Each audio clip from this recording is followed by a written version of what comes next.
I stopped chasing my wife after 2 years of, I'm too tired. She only noticed when I started living like I was single.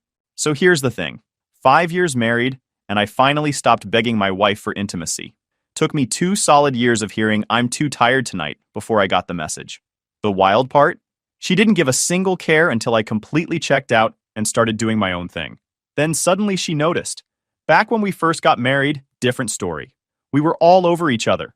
Couldn't keep our hands off. Late nights, morning sessions, random Tuesday afternoons.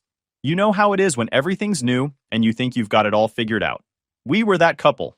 The annoying ones who couldn't stop touching each other at dinner parties. First year of marriage was exactly what you'd expect. Energy through the roof. That phase where you're convinced you found something special.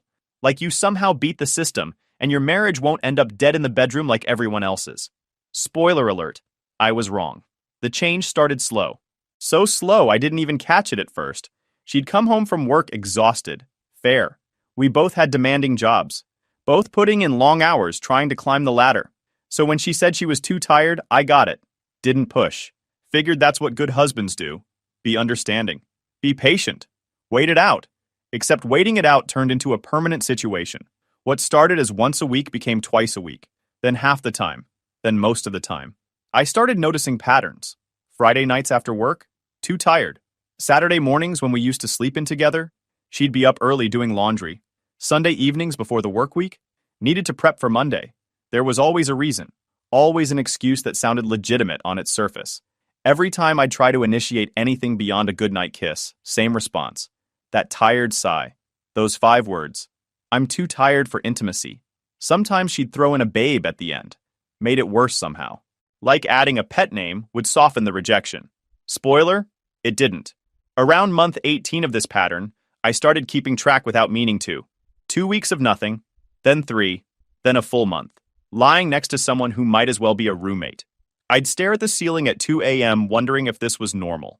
If other married guys went through this.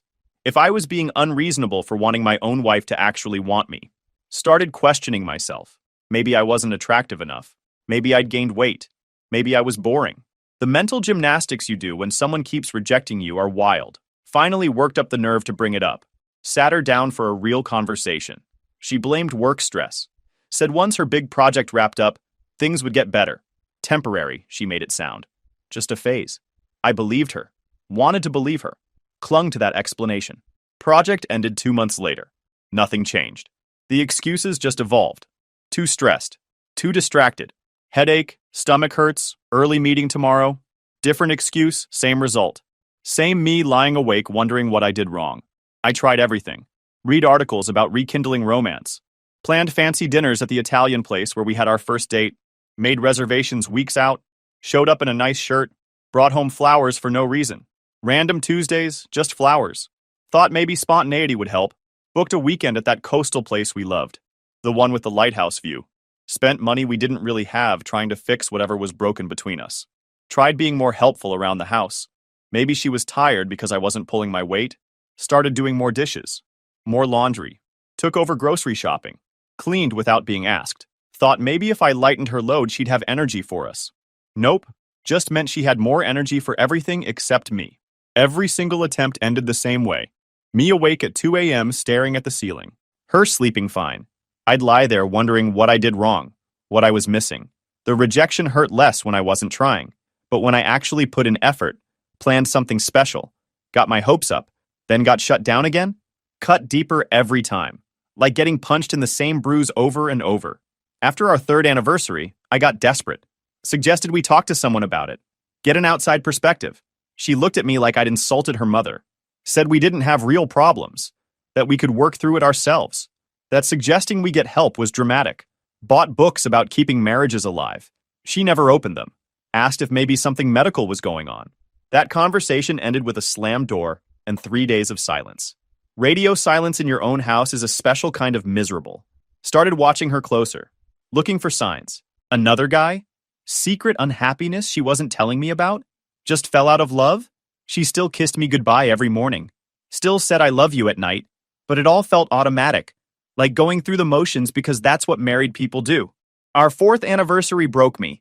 We went to this expensive place downtown. Cloth napkins, servers who describe every dish like it's art. The whole deal. She looked great. Navy dress I'd never seen. Sitting across from her at that table, candlelight, her laughing at something I said, I felt this tiny spark of hope. Maybe tonight's different. Maybe she actually wants me again. Drive home. I was holding my breath. Didn't want to jinx it. We got inside. She kicked off her heels. I moved toward her. Got hit with the same line I'd heard hundreds of times. I'm too tired tonight. Long day. I didn't respond. Didn't argue. Didn't ask what was wrong. Just turned around, got in bed, stared at the ceiling. Something in me flipped right then. From desperate to done. From hoping to accepting. Lying there listening to her get ready for bed like nothing happened. Like she hadn't just rejected me on our anniversary after I dropped $300 on dinner. I made a decision. If she's too tired for intimacy, I'm done trying. Done begging. Done making myself vulnerable just to get shut down. No more romantic gestures. No more trying to fix our problems. No more chasing her affection like a puppy, begging for scraps. I didn't know if our marriage would survive.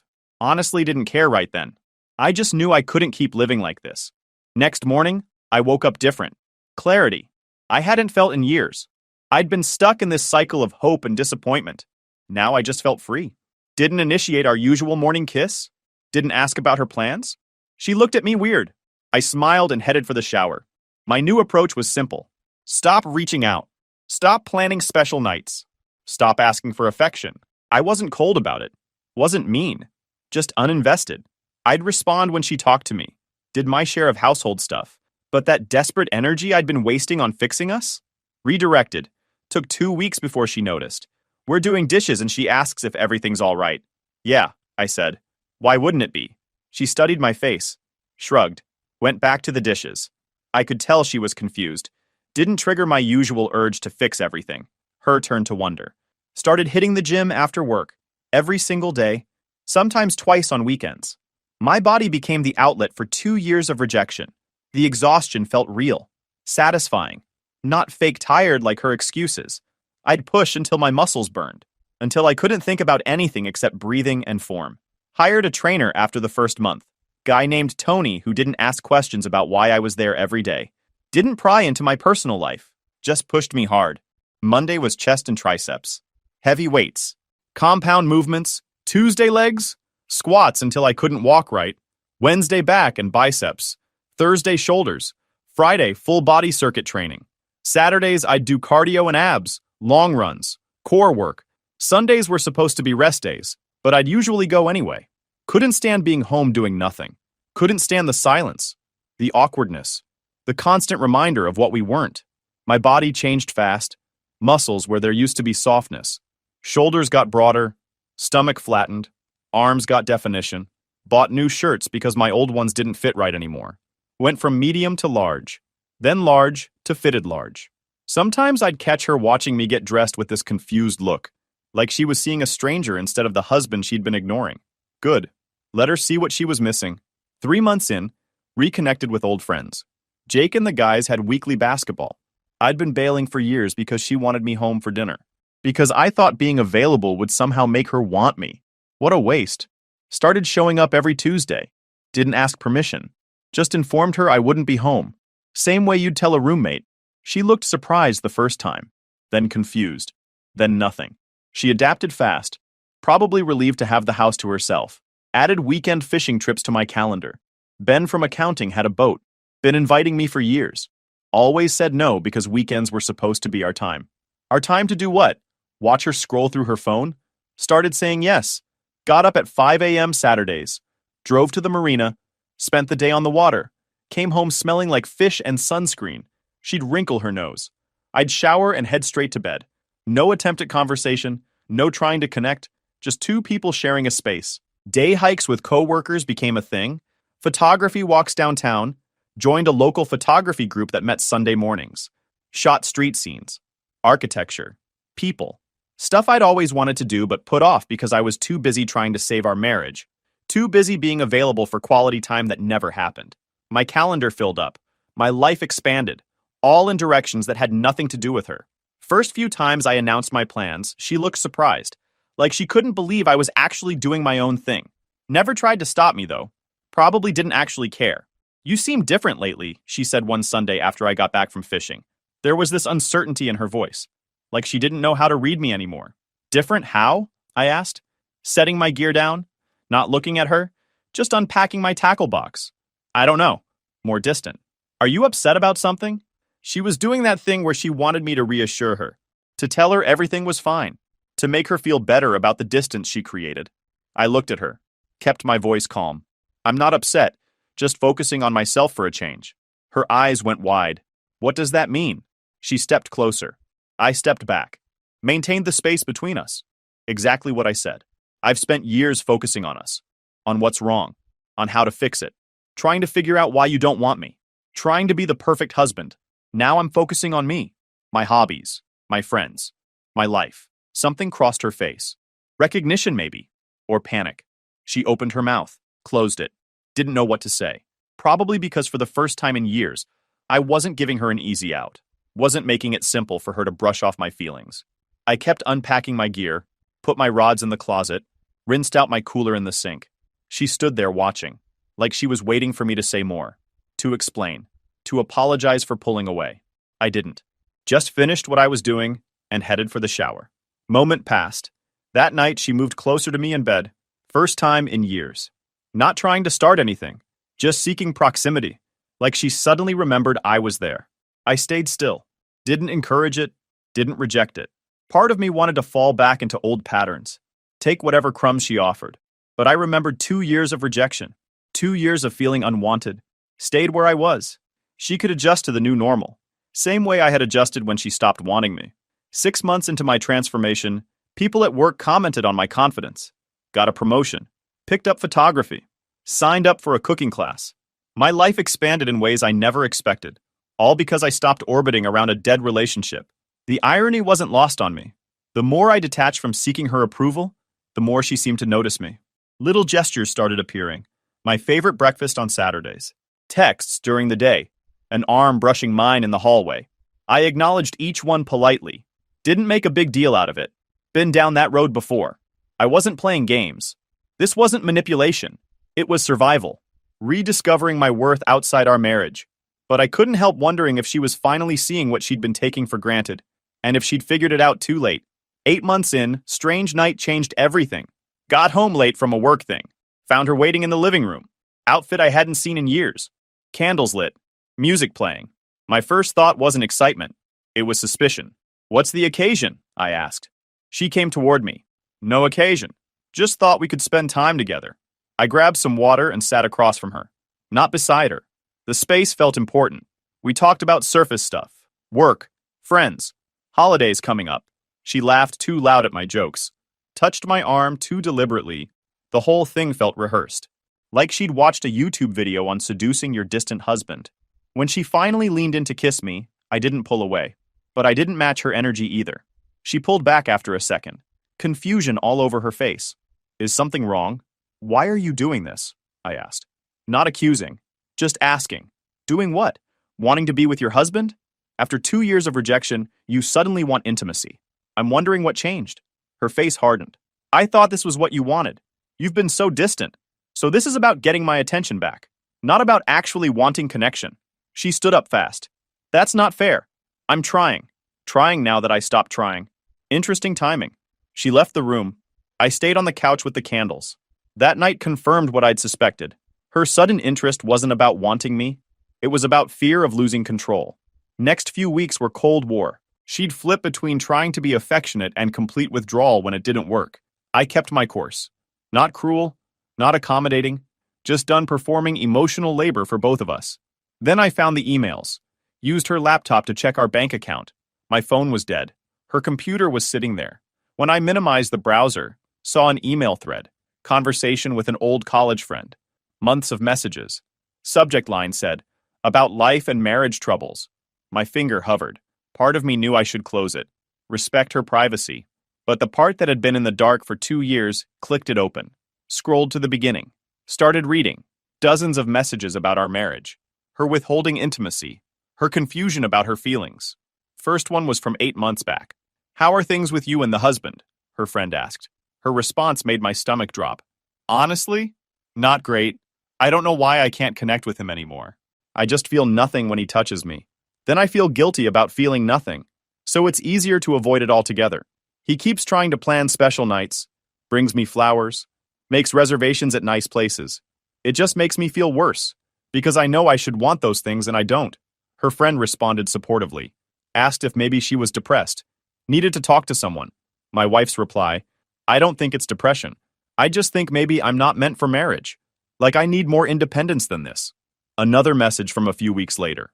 He asked me again if something was wrong, if there was another guy. I almost wish there was. Would be easier to explain. Instead, I just told him I was tired. Same excuse I always use. Same lie. Then, one from a month ago. Sometimes I wonder if we married too young. If I missed experiencing more. He's a good man. Kind. Stable. Everything you're supposed to want in a partner. But I fantasize about a different life. Different choices. Being single. Dating. Having options. Is that horrible? I kept reading. Her friend being supportive throughout. Asking gentle questions. Suggesting she talk to me. Be honest instead of making excuses. And my wife's responses always circling back to the same thing. Too complicated. Didn't want to hurt me. Easier to keep things as they were. Just needed time to figure things out. Time to figure things out while keeping me in the dark. While letting me think the problem was me. That I wasn't attractive enough. Wasn't interesting enough. Wasn't man enough. When really she was just having an identity crisis and using me as the stable fallback option. Closed the laptop. Weirdly calm. Expected to feel angry. Betrayed. Instead, just felt done. No affair. No cheating in the traditional sense. No specific trauma. Just gradual erosion of desire hidden behind fake exhaustion. In some ways, this hurt more than cheating. At least an affair would be concrete. Something specific to be mad at. This was just her checking out emotionally while keeping me around for the benefits. The shared rent. The appearance of normalcy. Someone to do the dishes and take out the trash. That evening, she found me packing a bag. Where are you going? Alarm in her voice. Hotel for a few days. Need space to think. About what? What happened? I paused. Saw your emails to your college friend. Color drained from her face. You went through my emails? No. Was checking our bank account. Thread was open. She sat on the bed. Defensive anger turning to embarrassment. Those were private. Yeah, I said. And more honest than you've been with me in years. It's not what you think. I held up a hand. It's exactly what I think. You've been unhappy and uncertain. But instead of being direct, you created distance through rejection while keeping me attached enough to maintain stability. Tears in her eyes. That's not fair. Maybe not, but accurate. Her silence confirmed it. I zipped my bag. Headed for the door. How long will you be gone? Voice small. I don't know. I need to decide if there's anything here worth fighting for. So do you. Drove to the hotel with this weird mix of grief and relief. The uncertainty of 2 years replaced with painful clarity. Question wasn't why she withdrew. It was whether either of us had the guts to face what that meant. 3 days at the hotel turned into a week. Then another. Told work I'd be remote. Cited personal matters. Boss didn't pry. Set up a routine focused entirely on me. First time in years, my days revolved around what I wanted instead of managing someone else's emotions. Mornings started with a swim. 30 laps before most people woke up. Pool was empty that early. Just me and the water and my thoughts. The repetition helped. Stroke after stroke. Breath after breath. No thinking required. Just movement. Breakfast alone after. Actually tasted my food instead of rushing through it while she scrolled through her phone across from me. Days I worked from my room. Video calls, emails, projects. Got more done in a week at the hotel than I had in a month at home. Funny how productive you can be when you're not spending mental energy wondering what you did wrong. Not analyzing every interaction. Not trying to figure out how to make your own wife want you. Scheduled my day in blocks. Work from 9 a.m. to noon. Lunch at the hotel restaurant. Work from 1 p.m. to 5 p.m. Gym from 6 p.m. to 7:30 p.m. Dinner at 8 p.m. Either room service or out with friends. Back to the room by 10 p.m. Read until midnight. Sleep. Wake up. Repeat. The structure felt good. Gave me control. Something that had been missing when I was constantly accommodating her schedule. Her moods. Her excuses. Evenings I read books I'd been putting off. Actual books. Not marriage advice. Not relationship help. Fiction. Biographies of interesting people. Philosophy. Stuff I enjoyed for its own sake. Or grabbed dinner with friends who respected my boundaries when I said I didn't want to talk about it. Being around people who were happy to see me, who laughed at my jokes, who actually engaged when I spoke, did more for me than anything else could have. Jake came by one night, brought takeout. We ate in my room watching a game. Didn't mention my marriage. Didn't ask questions. Just hung out. Normal.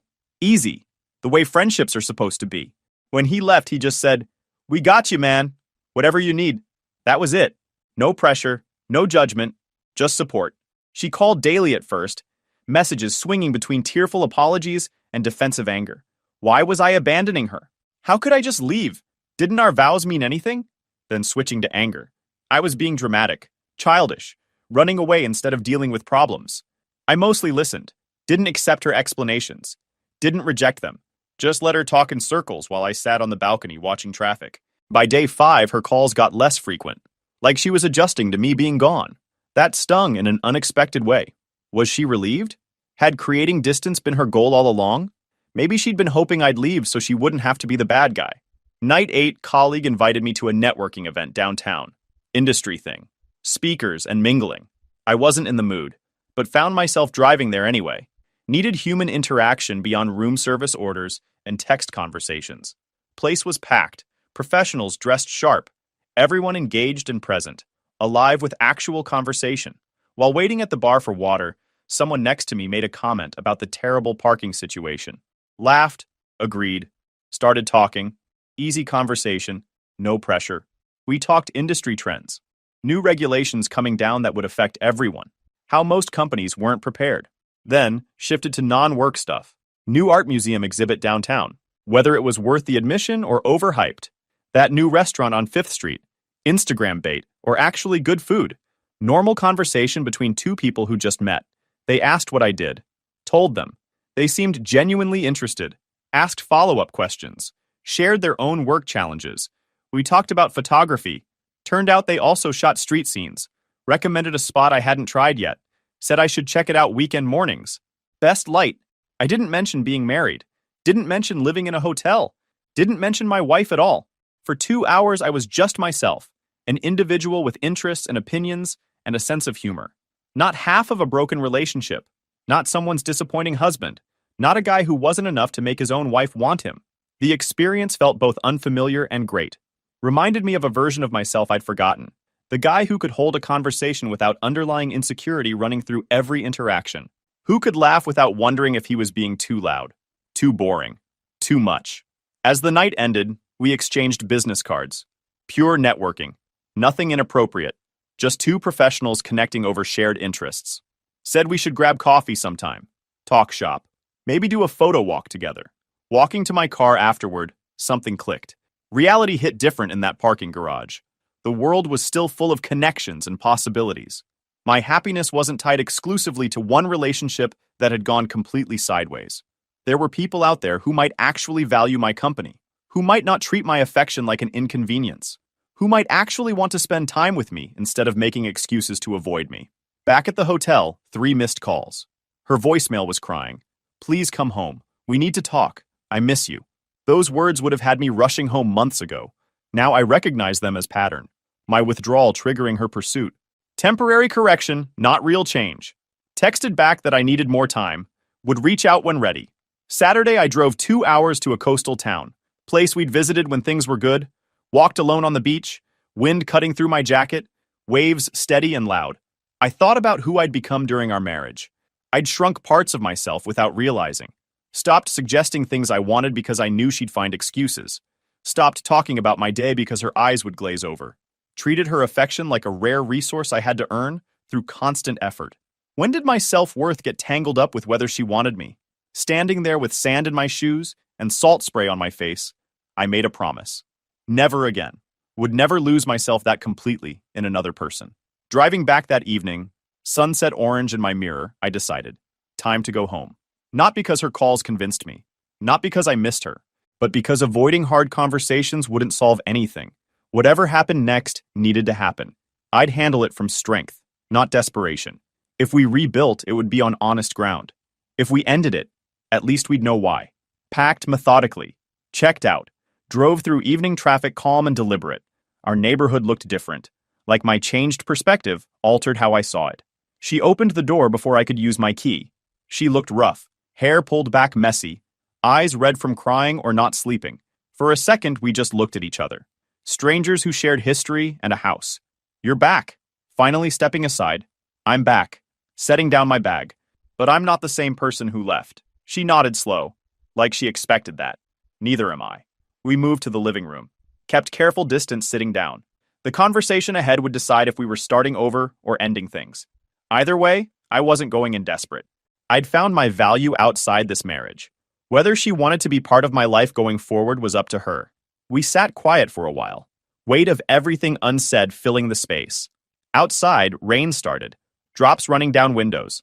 Neither of us crying, but the windows doing it for us. She spoke first. I've been thinking a lot while you were gone, hands tight in her lap, knuckles white, about why I've been pushing you away, why I couldn't just be honest instead of lying about being tired. I nodded, stayed quiet, giving her room to talk.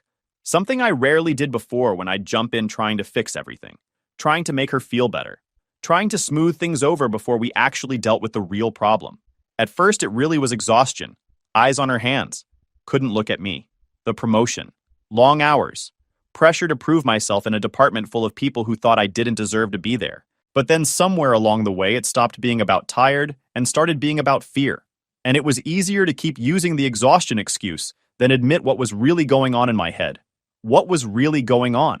Kept my voice neutral, not accusing, not defensive, just asking, waiting for the truth I'd been denied for 2 years.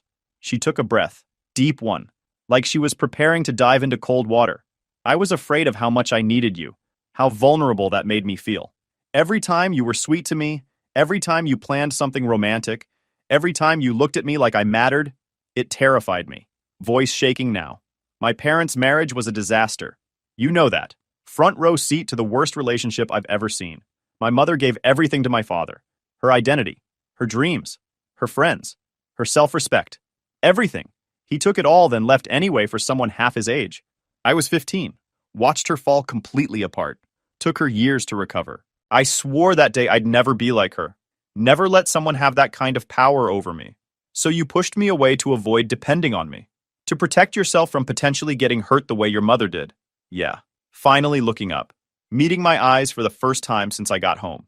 And I told myself I was being smart. That keeping emotional distance was just self-preservation. Healthy boundaries. But it backfired hard. Instead of protecting myself, I wrecked what actually mattered. Pushed away the one person who actually cared about me. Who showed up every day, even when I kept pushing him away. And when you stopped trying, when you built this whole life that didn't need me, didn't revolve around me, when I saw you transform into this confident guy who didn't need my validation anymore, I realized I might lose you completely, that I'd been so busy protecting myself from potential heartbreak that I'd guaranteed it. Rain got louder outside. I thought about her words before responding. I appreciate the honesty, but your fear doesn't justify 2 years of rejection without explanation.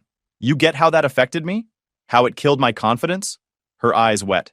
I do now. Didn't then. And the emails? You told your friend you wondered if we married too young, if you missed out on experiencing more. Color rose in her cheeks. Those thoughts came during low moments, when I was trying to rationalize my behavior. Easier to blame circumstances than admit I was sabotaging us because of fear. I stood, walked to the window, watching rain race down glass. Here's what I figured out while I was gone. I can't make you want me. Can't convince you our marriage is worth risking vulnerability. Those are conclusions you reach on your own. And if I have? Voice barely audible over rain. Turned to face her. Then we rebuild from scratch. No more rejection and pursuit patterns. No more using exhaustion as a shield. Complete honesty even when it's uncomfortable. She stood, took a step toward me. Is that even possible after everything? I don't know. But I'm not going back to how things were. Either we create something new, or we accept this is over. My directness hung there. Before I would have softened it, afraid of pushing her away. Now I stood firm. Consequences be what they are. I want to try. Long pause. I need to understand why I sabotage us. Why intimacy scares me. I've been reading about attachment patterns. Trying to see what I wasn't aware of before. Surprised me. You have? She nodded. It's helping me see how I equate vulnerability with weakness. How I test people by pushing them away. And what happens when they stop pushing back? I asked. I panicked. Sad smile. Like when you stopped trying. When you built a life that didn't revolve around earning my affection. We moved to the kitchen table. She made tea. I ordered Thai food. The routine felt familiar and strange, like visiting a childhood home with different furniture. Over dinner, we set boundaries. Weekly honest talks about feelings and fears, commitment to catching old patterns early. No more using tired as an excuse to avoid hard topics. Most important, complete honesty even when it hurts. I can't promise I'll never feel afraid again. Clearing dishes. But I can promise to tell you when I'm pulling away and why. And I can't promise I'll always understand. But I can promise to listen without trying to immediately fix it. Getting ready for bed, me heading to the guest room because I needed that boundary until trust rebuilt, she paused in the hallway. One more thing I need to say. Voice steady despite nerves. I'm sorry. Not just for rejection or distance. For letting my fear hurt someone I actually love.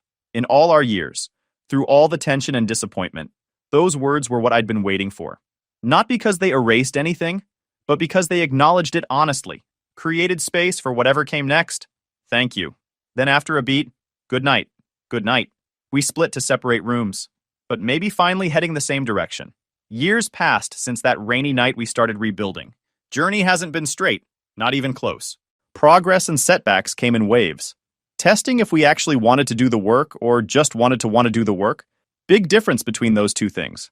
Guest room was mine for 3 months solid. My stuff in the closet, my books on the nightstand, my alarm clock, my routine. Separate everything. Then transitioned to 2 nights a week for 3 more months. Tuesday and Thursday nights I'd sleep separately. Give us both space to breathe. To not fall back into old patterns just because it was easier. The distance wasn't punishment. Wasn't some passive-aggressive move. It was protection. Creating boundaries until we both felt safe being vulnerable without it getting weaponized. The second things got hard. Some nights the separation felt unnecessary. Arbitrary even. The pull toward familiar comfort almost won over our agreement to move carefully instead of falling into old habits. I'd lie in the guest bed hearing her move around in our old room, wondering if I was being too stubborn, if I should just let it go and move back in full time. We were trying, right? Wasn't that enough? But every time I felt that pull, I'd remember the 2 years. 2 years of rejection. 2 years of feeling unwanted. 2 years of lying awake wondering what was wrong with me. And I'd stay where I was.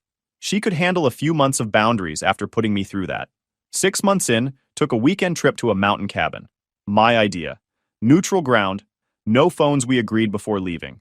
No laptops. No work emails. No distractions. No escape hatches. Just time to either actually connect or figure out once and for all if this was worth continuing. Hiked during days. Trails through pine forests with views that stretched forever. Made us both feel small. Made our problems feel small too. Talked while we walked. Easy conversation at first. Then deeper stuff. She told me about her complicated relationship with her father. How he never thought she was good enough. I told her about my photography regrets. Playing it safe my whole life. How that fear probably showed up in how I handled her withdrawal. Should have confronted it earlier. Talked by the fire at night. Conversations flowing easier than they had in years. Childhood stuff we'd never shared.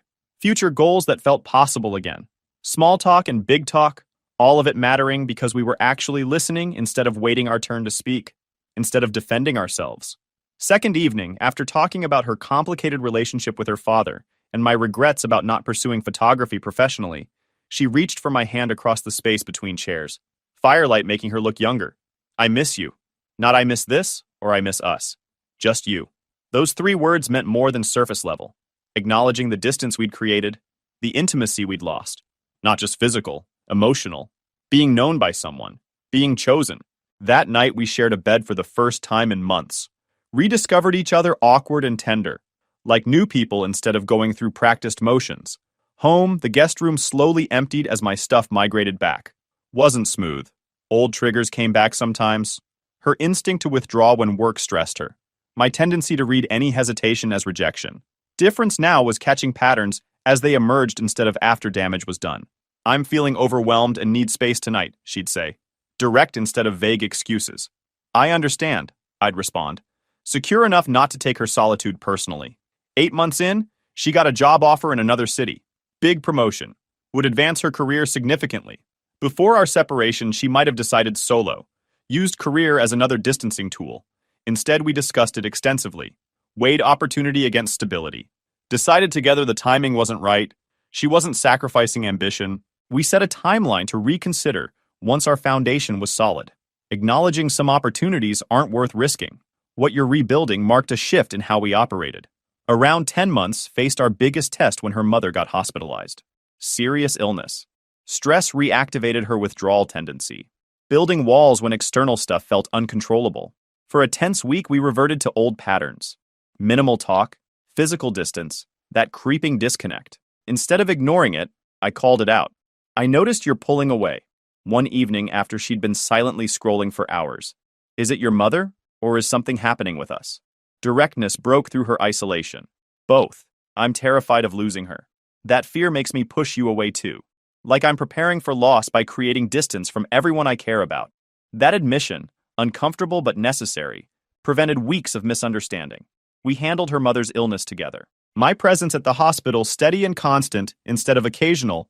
When her mother recovered 3 weeks later, our relationship came out stronger instead of strained. Now, full year since separation and reconciliation, we sat at the same restaurant where we'd celebrated our 4th anniversary. Night, I decided to stop trying. The symmetry wasn't lost on us. Different seats, different perspectives. Do you ever regret it? After food arrived. Walking away when you did? Thought about it. No. It was necessary for both of us. She nodded slow. I think about who we'd be if you hadn't. If you'd kept accommodating my distance. If I'd never been forced to face what I was doing. We'd be together but separate. Living parallel lives under one roof. Like so many couples do. Existing next to each other without actually connecting. If you enjoyed this video, please hit that subscribe button. It really helps the channel and help us bring you more and better stories. Thanks.